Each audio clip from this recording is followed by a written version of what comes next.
안녕하세요. 저는 안성에서 어린이집 교사로 일하고 있는 여자입니다. 벌써 어린이집 교사로 일하게 된 지도 10년이 넘어가네요. 아이들이 좋아서 시작했던 일인데 적성에 딱 맞아서 지금까지 하게 됐습니다. 요즘 엄마들 극성이라고 말 많은데 어린이집 교사 일이 힘들어서 사연을 썼나 싶으시죠? 하지만 제가 바쁜 시간 쪼개서 사연을 쓰게 만든 사람은 바로 시어머니 때문입니다. 며느리들은 시자만 들어도 소름이 돋는다고 하잖아요. 제가 바로 시만 들어도 온몸에 소름이 끼치는 며느리랍니다. 게다가 같이 아들 낳고 살던 남편마저 결정적인 순간마다 남의 편이더라고요. 이렇게 살려고 결혼했던 게 아닌데 결혼 생활을 돌아보면 생각이 많아져서 사연을 쓰게 됐습니다. 그동안 자주 듣던 채널인데 사연 보내신 분들 중에 긴 사연을 쓰고 마음이 정리됐다는 분들이 있어서 저도 써봤어요.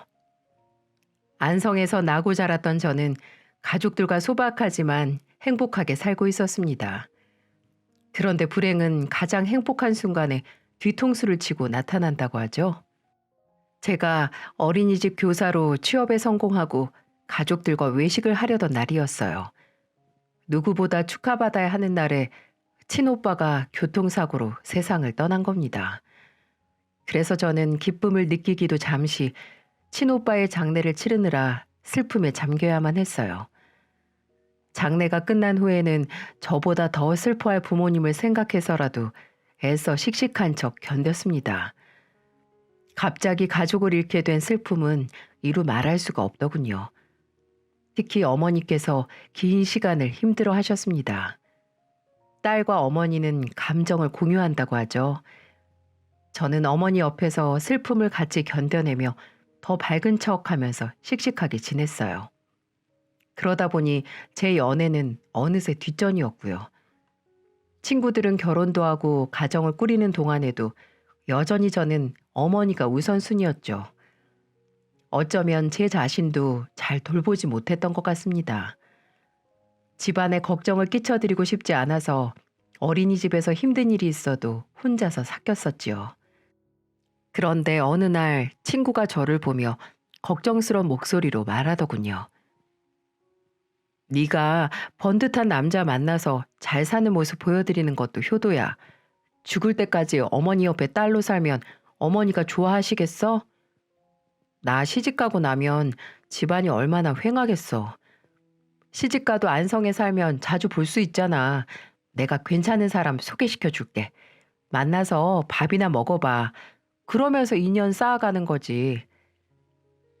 친구는 저에게 괜찮은 사람이 있다고 권유하며 만나보라고 하더군요. 저는 오빠의 죽음 이후 결혼 생각이 없었던 때라 별 감흥도 없었습니다. 그리고 가족을 갑작스러운 교통사고로 잃고 나니까 무엇보다 가족이 무슨 의미인가 싶더라고요.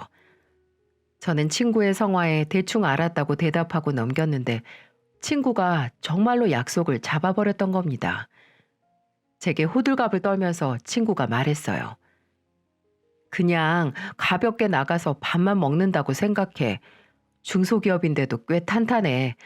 거기다 직급도 대리야. 승진도 얼마 안 남았대.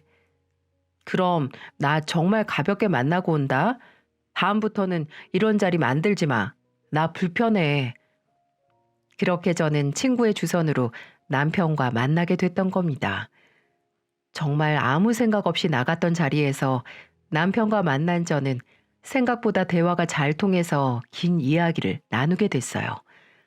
남편은 제게 어린이집 일은 어떠냐며 궁금하다는 듯 물었습니다. 어린이집 교사면 일하는 거 힘들지 않으세요? 요즘 부모들도 엄청 극성이라던데. 처음에는 힘들었는데 이젠 좀 적응이 됐나 봐요. 그리고 워낙 애들을 좋아해서 할만해요. 회사는 어때요? 그래도 회사는 어른들만 있어서 일적으로 대화는 잘 통하겠어요. 다 큰 어른이랑 일하는데도 애들하고 일하는 것처럼 어렵네요. 말 안 듣는 건 나이 먹어도 똑같나 봐요. 저는 재치 있게 말하는 남편의 대답에 웃음이 절로 나왔습니다. 다정하고 친근감 있게 대해주는 남편과 있는 게 편하기만 하더라고요. 그래서 저도 모르게 한 번 더 보고 싶다는 생각까지 들었습니다. 다행스럽게도 남편도 저와 생각이 같았는지 집에 가려는데 저에게 이렇게 묻더군요. 시간 괜찮으시면 내일 저녁에도 같이 밥 드실래요? 내일요? 네, 저 시간 괜찮아요. 퇴근하고 같이 밥 먹으면서 또 대화하고 싶네요. 첫 만남에 대화가 자연스럽게 잘 통했던 남편과 저는 자주 만나며 지냈습니다. 그러다 남편의 고백으로 연인으로 발전할 수 있었고요. 어린이집 교사가 된 이후 남편과 데이트를 하며 지내는 일상이 참 즐거웠습니다. 근교로 드라이브도 다니면서 평범한 데이트를 즐겼어요. 1년 넘게 연애를 하다 보니까 남편은 자연스럽게 저의 가정사도 알게 됐죠. 그러다 남편은 제게 프로포즈를 하며 진지한 목소리로 말하더군요. 내가 평생 남편으로 사위로 열심히 살게. 그러다 보면 어머니도 나를 아들처럼 생각하시지 않을까? 혼자서 남편의 사위의 아들까지? 그거 다 할 수 있겠어? 지금이라도 못하겠다고 하면 프로포즈 안 들은 걸로 해줄게. 그 정도 각오도 없이 내가 결혼하자고 했을 것 같아? 나만 믿어. 내가 정말 행복하게 해줄게. 남편은 제 손을 잡으며 호언장담을 했습니다. 그래서 조금 조심스럽긴 했지만 오빠의 기일에 남편을 데리고 집으로 갔어요. 아버지가 꼭 데려오라면서 신신당부를 하는데 혼자 갈 수 없었어요. 연애 중에 부모님과 따로 뵌 적이 있어서 어려울 것도 없었어요. 남편도 저희 부모님이 초대해줬다는 말에 기뻐하더라고요. 그렇게 남편과 어색하게 집으로 갔는데 어머니는 저희를 보자 한박 웃음을 지으며 반겨주셨습니다. 그리고는 남편을 보자마자 손을 잡고 이렇게 말씀하셨어요. 퇴근하고 오느라 힘들진 않았어? 지난번에 볼 때보다 얼굴이 더 좋아진 것 같네. 장모님이 부르시는데 제가 당연히 와야죠. 앞으로 형님 길 잊지 않고 꼭 올게요. 어머니는 남편의 말에 밝았던 얼굴로 눈물을 흘리셨어요. 아버지가 어머니를 다독여드렸지만 어머니는 그칠 줄 모르는 눈물을 흘리시면서 울먹이는 소리로 꼭 아들이 살아온 것 같다며 우셨어요. 그동안 저도 애써 눌러오던 슬픈 감정이 치솟아 눈물을 흘리고 말았습니다. 그날 저희 가족은 남편 덕분에 잃어버린 가족이라도 찾은 듯이 울었죠. 그러다 겨우 감정을 추스리고 제사를 지낼 수 있었습니다. 남편은 퇴근하고 피곤할 텐데도 어머니와 아버지를 도우며 제사 준비에 한창이었죠. 그날은 남편이 바쁘게 움직여준 덕에 금방 제사를 끝낼 수 있었습니다. 자리를 정리하고 다 같이 밥을 먹으려고 준비하는데 어머니는 식당이라도 털어온 듯 수많은 음식을 식탁에 올렸어요. 아버지는 식탁에 차려진 음식들을 보며 어머니께 말했습니다. 이거 억울해서 남편 말고 당신 사위로 살아야겠어. 이 식탁 사고 나서 처음으로 식탁이 꽉 차네. 당신은 늘 잘 먹고 다니잖아. 우리 사위는 지방에서 올라와서 밥 잘 챙겨 먹기 힘들 텐데 이럴 때라도 챙겨줘야지. 남편은 고향인 원주에서 안성으로 취업을 하게 되면서 타 지역살이를 하게 된 거였어요. 그래서 어머니는 남편이 왔을 때 잘 먹여야 한다면서 진수성찬을 준비하셨던 겁니다. 게다가 어머니는 음식을 그렇게 차리면서도 남편을 보며 걱정스러운 목소리로 이런 말씀도 하셨죠. 입에 맞을까 모르겠네. 내가 차린다고 차려봤는데 그래도 고향에 있는 어머님만 못하지? 아니에요. 저 오랜만에 고향 내려가도 이렇게 못 먹어요. 장모님 덕분에 지금 호강하는 것 같아요. 그럼 다행이고 혹시 오늘 말고도 먹고 싶은 거 있으면 언제든지 찾아와. 정말요? 저 먹는 거 좋아해서 여기 문지방이 닳도록 올 수도 있어요. 우리 사위가 문지방 닳게 해주면 나야 좋지. 편하게 오다 가다 들린다고 생각하고 와. 어머니는 남편을 보면서 계속 편히 오고 가라며 말씀하셨어요. 남편은 저희 부모님께도 능글맞게 말하면서 정말 아들 같은 사위로 눈도장을 제대로 찍었죠. 저는 그런 남편을 보면서 정말 고마웠습니다. 친오빠를 먼저 떠나보내고 어딘가 허전해 보이던 집안이 남편의 호탕한 목소리로 가득 찬 것만 같았어요. 공허함이 느껴지던 집도 따뜻하게 느껴질 정도로 남편은 빈자리를 채워주고 있었던 겁니다. 부모님도 남편 이야기만 나오면 입이 마르도록 칭찬을 하셨고 저희의 결혼 준비는 순조로웠죠. 시댁에서도 어린이집 교사였던 저를 마음에 쏙 들어 하셨고요. 특히 시어머니께서는 저를 처음 보던 날 반가운 목소리로 이런 말도 하셨어요. 우리 집에 복덩이가 들어왔어요. 예전에 며느리가 뭐라도 가르치는 사람이면 좋겠다고 생각했는데 정말 우리 아들이 이렇게 참한 며느리를 데려왔네. 우리 아들 덩치는 산만한데 아직 애기야, 애. 저야말로 배울 게 많아요. 저도 잘 부탁드릴게요, 어머님. 어쩜 참하고 예쁜데 예쁜 말만 하네. 복덩이야, 복덩이. 저는 어머님과 처음 만났던 날이 생생하게 기억납니다. 저만 보면 복덩이라면서 칭찬 일색이셨거든요. 그래서 저희는 양가의 축복을 받으며 결혼 후 가정을 꾸릴 수 있었습니다.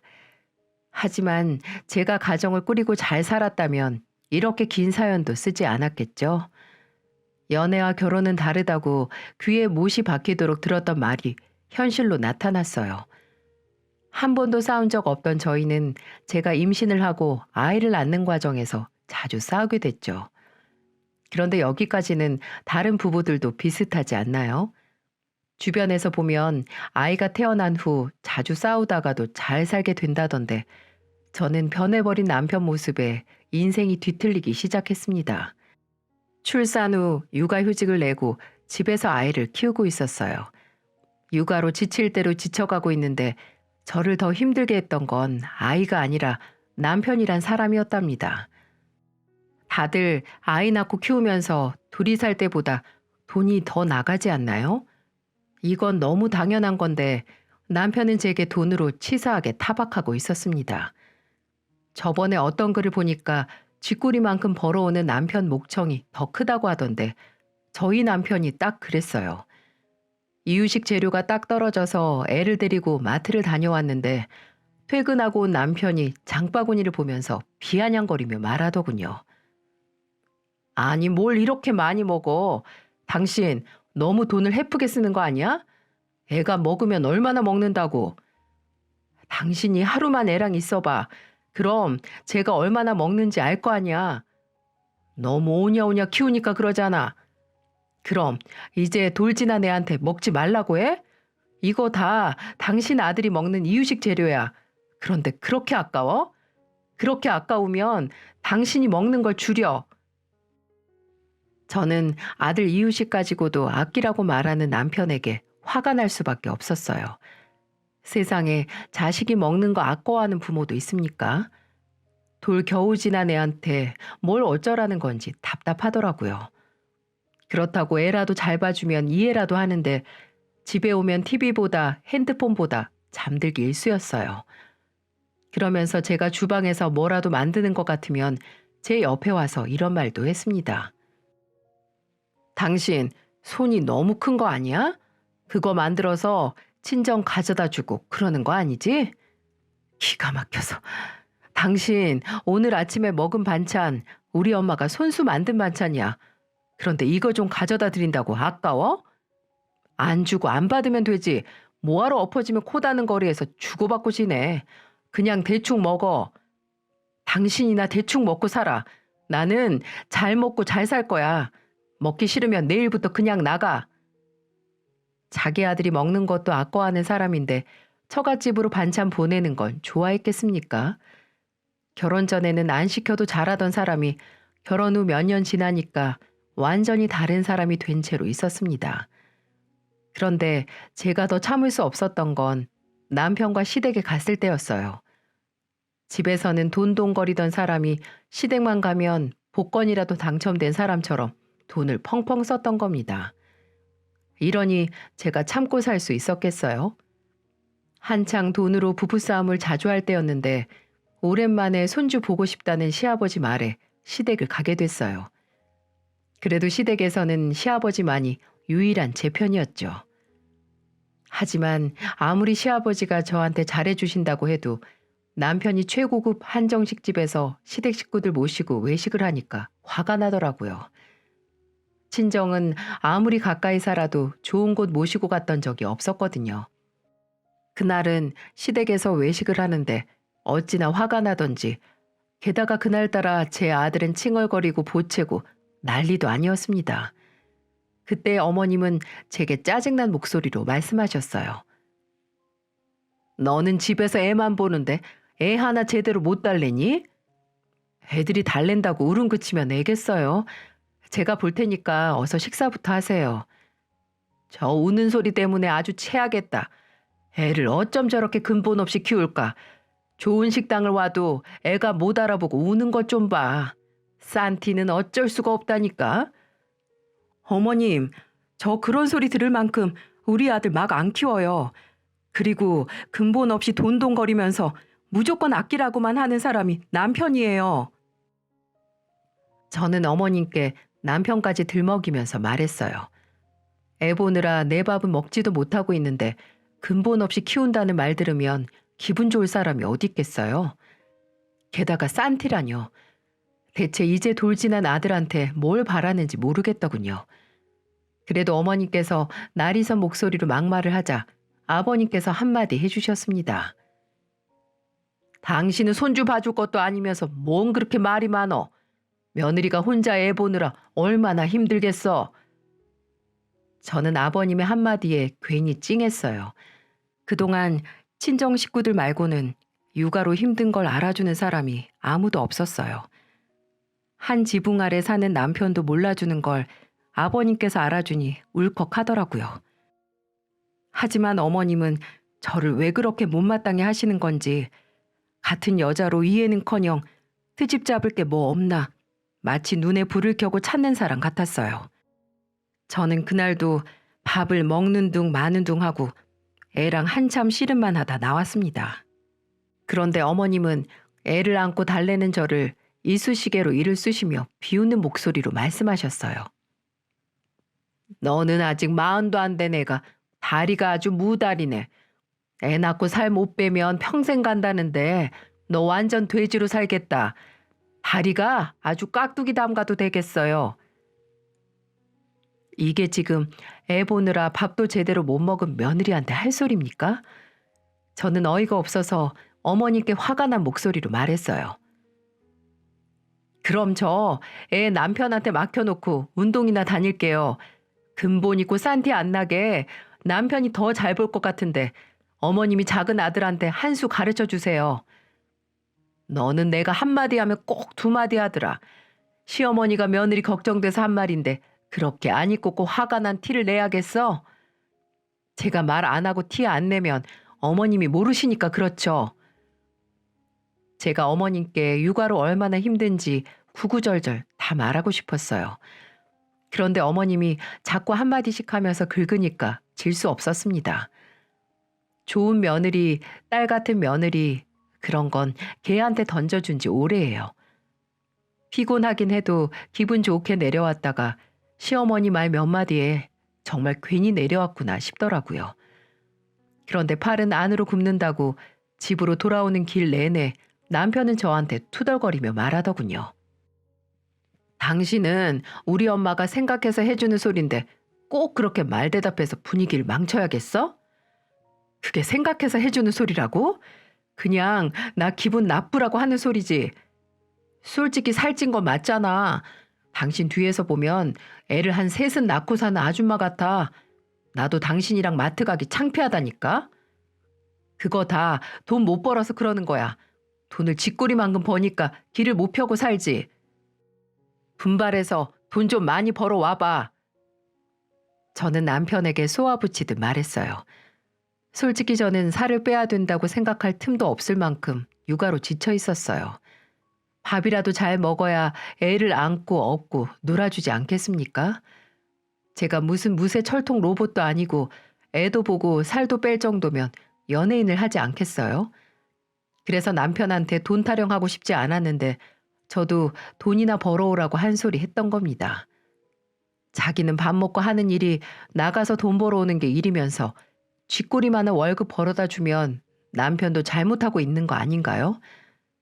대체 남자들은 왜 출산하고 살 빼는 게 쉽다고 생각하는 걸까요? 그래서 저는 한동안 집안일이 얼마나 힘든지 깨달으라고 눈만 마주치면 집안일도 꼬박꼬박 시켰어요.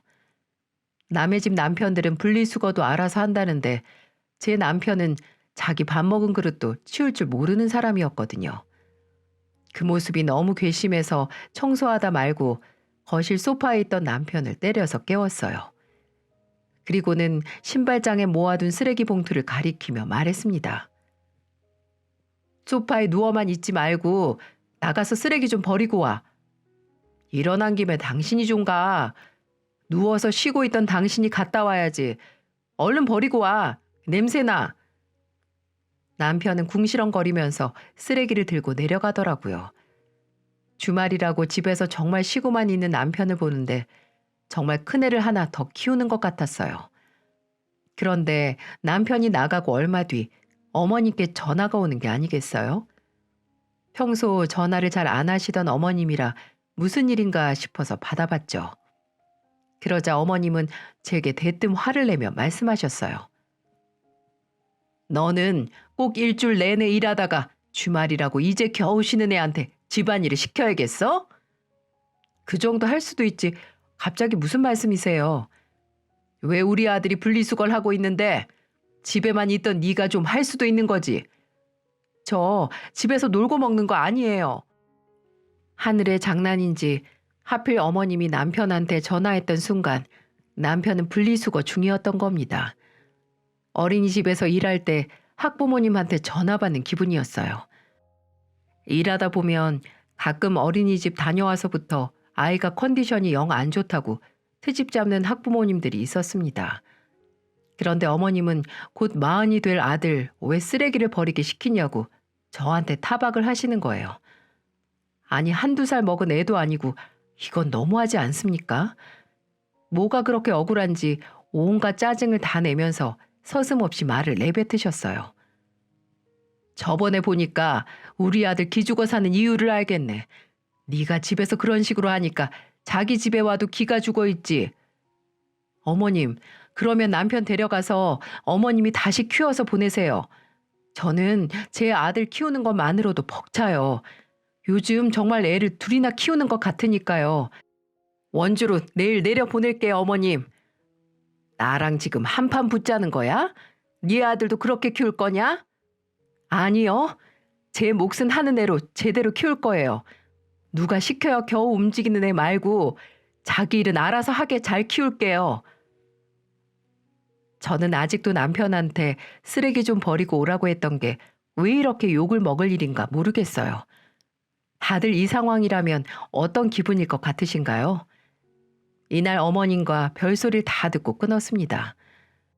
가만 보면 저희 어머님은 아들을 장가 보낸 게 아니라 유치원에 맡긴 학부모 같았어요.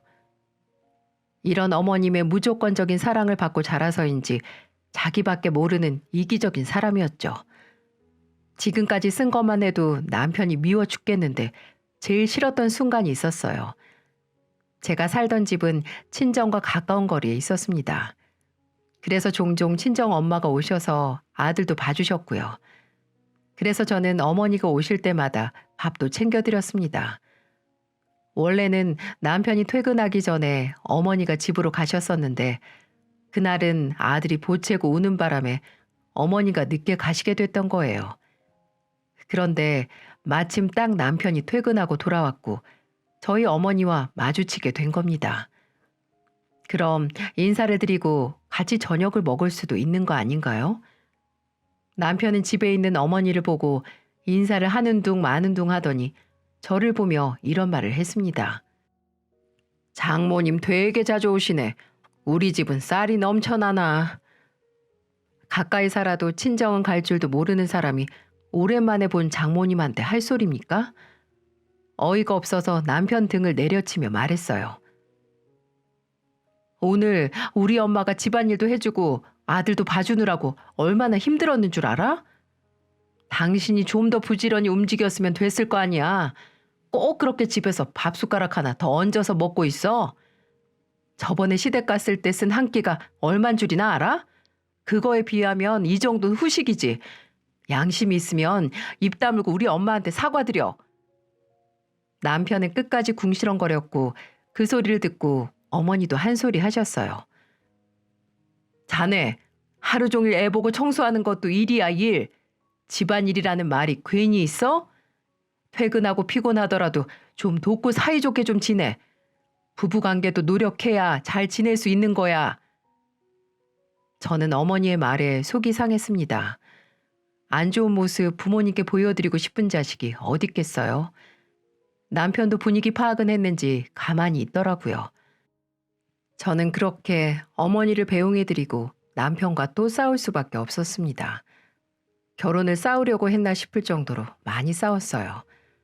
돌이켜보면 이렇게 싸울 때 이혼을 했어야 됐던 건가 싶더라고요. 한번 싸우기 시작하니까 눈만 마주치면 싸우는 기분까지 들었다니까요. 하지만 저희의 가장 큰 문제는 시어머님이었습니다. 아주버님은 결혼을 늦게 하게 됐는데 글쎄 예비 며느리 자랑을 저한테 늘어놓으시더군요. 큰 며느리 되래가 어찌나 싹싹하던지 인사 오면서 낯쓰라고 화장품에 옷에 바리바리 사들고 왔더라. 너는 뭐 느끼는 것도 없니? 제가 뭘 느껴야 되는 건가요? 이럴 땐 꼭 눈치 없는 척하네. 큰 며느리 될 애는 행동도 빠르고 말대답도 안 해서 편한데 나는 왜 너랑 인연을 봐도 이렇게 불편하니? 예비 며느리랑 잘 지내고 싶으시면 저한테 하는 것처럼은 안 하시면 될 거예요. 저도 처음에는 어머님이랑 잘 지냈잖아요. 꼭 이렇게 가르치려고 든다니까. 너 그리고 돈 좀 있으면 8천만 원만 보내봐. 어머니는 대뜸 저에게 돈 있냐며 물으시더니 8천을 보내라고 하시더군요. 정말 기가 막히지 않나요? 남편은 돈 아끼라고 타령을 하고 어머님은 돈을 달라고 하는데 미치고 한장할 상황이었죠. 큰 며느리 자랑하다 말고 돈을 달라니 황당해서 저는 돈 없다고 했더니 저한테 화를 내시더군요. 아니 살림을 어떻게 하길래 돈이 없어? 너무 헤프게 쓴다 너도. 복직하면 돈 벌 텐데 뭉쳐둔 돈이라도 줘봐. 뭉쳐둘 돈이 있어야 뭉쳐두죠. 그리고 아주버님 장가 가는데 어느 둘째 며느리가 돈을 8천이나 보태요. 네 친정에도 너는 그렇게 할 거니? 하긴 큰오빠가 죽었으니 네가 남매간의 정을 알겠냐? 가만 보면 네가 기가 세서 오빠 팔자 잡아먹은 거야. 심보를 곱게 써야지. 어머님, 제가 심보를 곱게 써도 아닌 건 아니에요. 그리고 함부로 저희 집 얘기는 하지 마세요. 세상에, 저는 어머님한테 저런 소리를 듣게 될 줄은 몰랐어요. 저런 말 생판 남한테도 못할 소리 아닌가요? 그래서 저도 참다 못해 어머님께 소리를 지르고 말았던 겁니다. 이 상황에 참고 넘어가면 보살 아닌가요? 저는 어머님과 전화를 끊고 정말 화병이 나는 것 같았죠. 그래서 저는 정식으로 사과를 받기 전까지 시댁 일에는 아예 관여를 안 했어요. 그리고 몇 개월 뒤 저는 다니던 어린이집에 복직했습니다. 요즘 외벌이로 살 수 있는 것도 아니고 맞벌이를 해야만 했어요. 그런데 제 복직을 반대한 사람이 누군 줄 아세요? 바로 어머님이십니다. 세상에 일하는 며느리 요즘 어느 집에서 싫어하나 했는데 어머님은 황당한 이유로 제가 복직하는 걸 반대하셨어요. 제가 복직한다고 말하니까 어머님은 제게 이렇게 말하시더군요. 그럼 우리 아들 아침이랑 저녁은 누가 챙겨? 알아서 챙겨 먹어야죠. 남자가 아무리 잘 챙겨도 여자가 챙기는 것만 못하는데 너는 꼭 몇 푼 벌자고 나가야겠어? 저희 돈 없어요. 저라도 나가서 지금 안 벌면 제 아들은 어떻게 키워요? 정 그렇게 남편 밥 걱정되시면 어머님이 원주에서 올라오셔야죠. 얘는 진짜 네가 일하겠다고 했으면 집안일도 책임을 잘 져야지. 그럼 남편한테도 전화해서 집안일 책임지라고 하세요. 애는 같이 낳았는데 왜 저만 이렇게 힘들어야 되는 건데요? 저는 아이 낳은 걸 후회하지 않습니다. 오히려 엄마가 되고 나서 책임감을 느끼고 성실하게 사는 것 같았죠.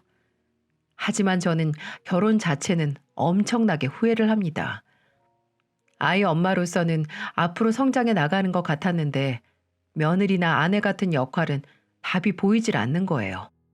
특히 어머님은 무슨 일만 생기면 저를 탓하는데 제가 잘하고 싶겠습니까?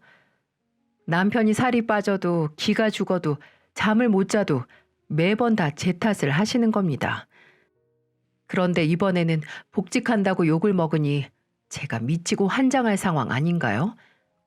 누가 차려줘야 밥을 먹을 수 있으면 애지 그게 어른입니까? 정말 할 수만 있다면 남편을 원주에 있는 어머님께 보내버리고 싶었답니다. 이렇게 어머님과 사이가 돌이킬 수 없을 정도로 틀어질 때쯤 저희 어머님은 바닥을 내보이시더군요. 제가 이혼을 결정했던 결정적 사건이었어요. 제가 복직하고 정신없던 사이 저희 어머니는 병을 키우고 계셨어요. 결혼하고 아이 보느라 바쁘다는 핑계로 어머니의 건강을 잘 살피지 못했던 겁니다. 다시 생각해도 저는 참 불효녀 같네요. 어머니는 건강검진을 받으시면서 내시경 검사를 같이 받으셨었는데 이상소견으로 큰 병원에서 조직검사를 받으셨어요. 제가 복직한 뒤라 걱정 끼치고 싶지 않다며 아버지와 둘이서만 병원을 다니셨다고 하네요. 그러다 조직검사 결과가 나왔는데 위암 판정을 받게 되면서 저에게 알렸던 겁니다. 친정엄마의 소식을 듣자마자 멍해져서 하늘이 노랗게 핑 도는 것 같았어요. 그래서 저는 어머니께 떨리는 목소리로 말했습니다. 엄마, 다음 소화기 내과 갈 때 나랑 가자. 몇 기인지 진행 상황은 어떤지 내가 더 잘 알고 있어야지. 명절인데 너 시댁 안 가봐도 괜찮은 거야? 지금 명절이 문제야? 내년에도 오는 명절 뭐가 그렇게 중요하다고. 내가 갈 테니까 걱정 마. 저는 어머니께 꼭 같이 가주겠다고 약속을 했어요. 하나뿐인 딸이 어머니 몸 상태를 가장 잘 알아야 된다고 생각했죠. 하늘이 무너지는 것 같았고 어머니를 위해 해줄 수 있는 게 같이 병원 가주는 일뿐이라는 게 속상했어요.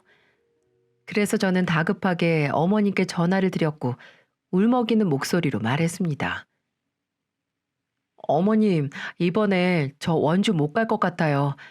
저희 어머니가 위암이시래요. 제가 같이 병원 가봐야겠어요. 그게 너랑 무슨 상관이냐? 너 우리 집 며느리인데 명절에 며느리가 안 오면 어쩌자는 거야? 이게 아주 우리 집안을 무시하네. 친정에서 그렇게 가르쳤니? 이렇게 근본 없이 행동하라고? 어머님, 딸이 부모님 챙기는 게 근본 없는 거예요? 제가 자식인데 명절에 내려가서 일이 손에 잡히겠냐고요. 명절에 일 안 하고 병원 가는 속은 편해? 나는 네가 진짜 이해가 안 간다. 나는 이제 손주도 꼴 보기 싫어. 너랑 똑같은 애일까 봐. 저도 어머님 이해 안 할 테니까 어머님도 저 이해하지 마세요. 그리고 손주도 안 보시면 되겠네요. 명절에 남편 혼자 보낼게요. 저는 어머님과 통화하다 전화를 끊어버렸습니다. 참 기가 막혔어요. 제가 명절에 시댁 안 가고 친구들 만나겠다고 했습니까? 친정 어머니가 아프다는데 근본이 없다뇨.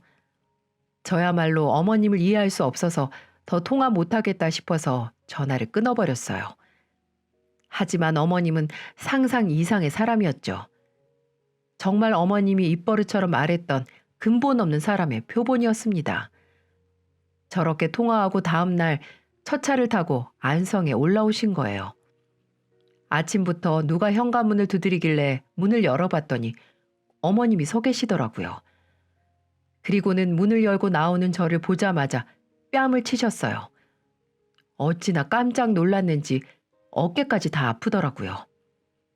시어머니는 저를 치고도 화가 풀리지 않으시는지 이를 악물고 말씀하셨어요. 개나 소나 걸리는 암으로 깨병을 부려도 유분수지. 너 명절 때 내려오기 싫어서 괜히 수쓰는 거 다 알아. 시애미를 무시해도 유분수지.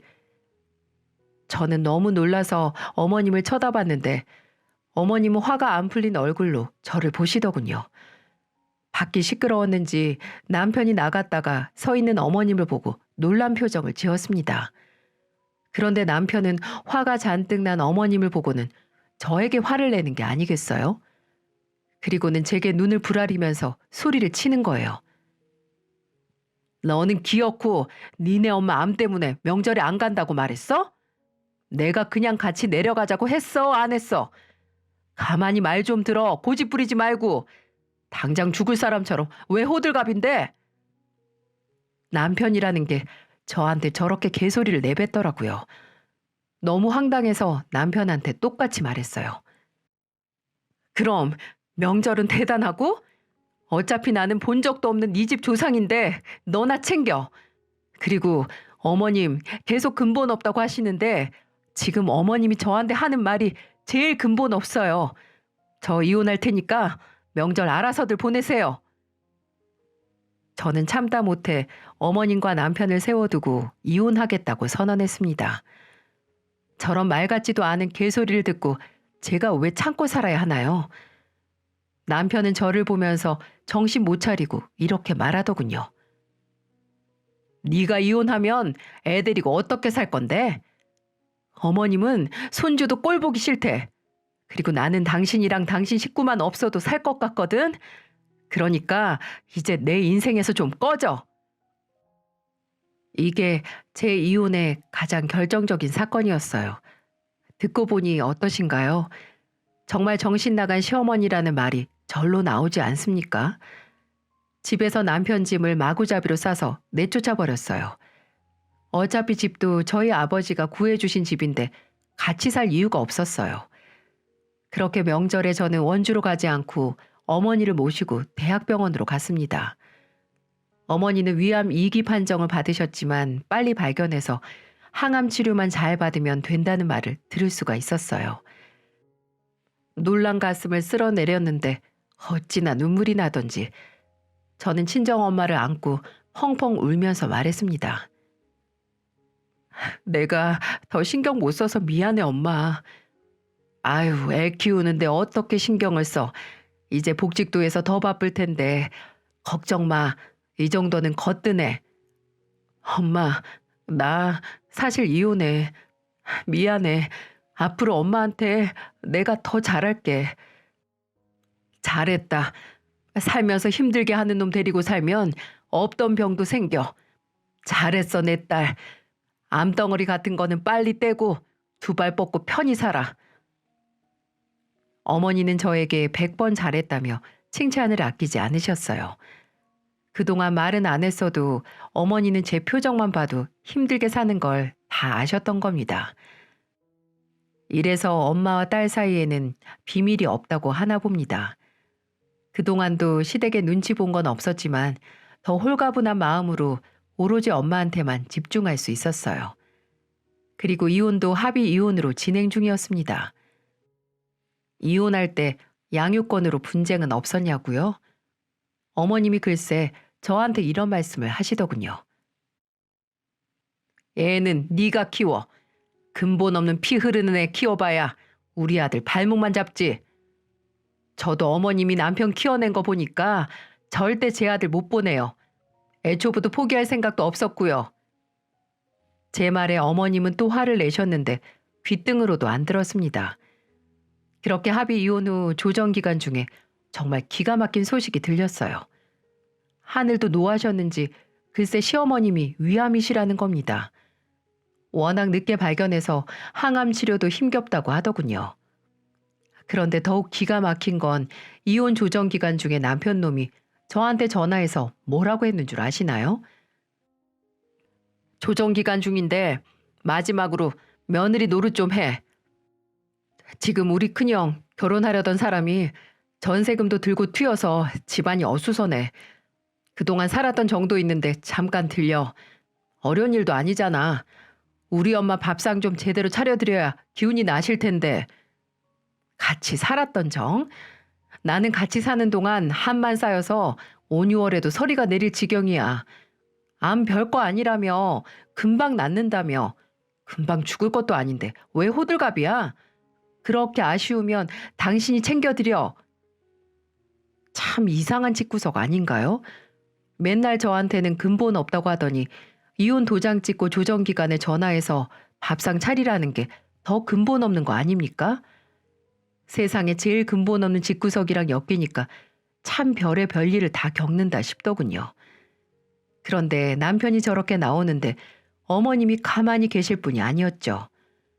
그렇게 큰며느리 자랑을 하더니 큰며느리가 전세금 들고 튀어서 밥 얻어먹을 사람이 없어서 그런지 저한테 전화를 하셨더군요. 어이가 없어서 전화를 받았는데 어머님이 이런 말을 하셨어요. 너 아직 우리 집 며느리야. 와서 며느리 노릇 좀 해라. 너 솔직히 사는 동안 제대로 며느리 노릇 한 적도 없잖아. 와서 밥 좀 차리고 빨래도 좀 하고 가. 아니, 제가 왜요? 저도 사는 동안 시댁에서 제대로 된 며느리 대접 받아본 적 없어요. 개나 소나 걸리는 게 암이라면서요. 암 걸린 거 환영해요. 개 밖으로 줄 테니까 혼자 드세요. 마지막으로 어머님께 이렇게 말씀드리고 전화를 끊어버렸어요. 그리고 아예 번호를 차단해버렸죠. 정말 어이없는 집안 아닌가요? 정말 다시 생각해도 이혼은 제 인생에서 가장 잘한 선택입니다. 저런 시댁과 더 살았다가는 아마 제가 화병이 났을 거예요. 요즘은 아들이랑 새 인생을 살고 있네요. 그동안 육아로 힘들었던 게 아니라 시댁 때문에 힘들었나 봅니다. 혼자서 애 키우는 게 오히려 더 거뜬한 거 있죠? 친정 어머니도 병이 많이 호전되셔서 가족들과 외식도 편하게 하실 정도이네요. 인생에 고비가 찾아와도 잘만 넘기면 또 다른 전환점이 되는 것 같습니다. 워킹맘으로 살다 보니 별일도 많지만 그래도 요즘은 살만해요. 아직 30대 중반인데 제가 못할 게 뭐가 있겠습니까? 한창 때라고 생각합니다. 정말 긴 사연 적고 나니까 과거를 잘 적고 앞만 보고 살 수 있을 것 같네요. 모두들 제 이야기에 귀 기울여 주셔서 감사합니다. 저만큼 힘든 일 없이 부디 여러분에게는 좋은 일만 가득하길 바라겠습니다.